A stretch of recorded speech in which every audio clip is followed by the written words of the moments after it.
有同学睡觉的时候，有老师会这样：老人家来找你哦，不要欺负老人家。睡觉的同学起来，翻前100秒。你们数学不要背公式，补习班教你们那些方法，只是让你们算得快一点而已。Are you ready? Say yes. 台南市教育局今年创新规划我的招牌老师影片拍摄计划，让学生模仿老师在课堂中的动作甲口气，以轻松活泼的方式庆祝教师节。22号的首部分享会，副市长叶铁山、教育局长陈新辉、各家长、教师、校长团体齐聚一堂，共同祝福老师教师节快乐。每个老师在他整个教育的过程当中，都有很多的习惯的用语跟动作。那其实点点滴滴，其实都是什么？对孩子的一些关心，然后，所以我想这一次的主题的拍摄，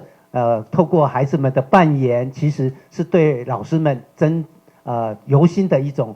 感谢哦。那每年的教师节，不管是表扬大会也好，或是透过这些影片，或是包括我们很多的这些家长会等等，大家都会透过一些活动的方式来表达对老师最深的一个感谢。那当然我们也了解第一现场的老师们面对目前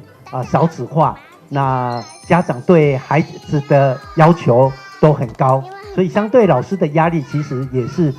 蛮大的。那在教育局郑兴辉局长的这样带领之下，其实我们从很多的这种城市教育力的评鉴当中，其实我们都看到我们有很多好的成绩的一些展现哦，不管是在食育教育方面，或是在我们一些机器人的一些教育啦，一些创新力的教育等等，其实各方面的表现都非常的卓著。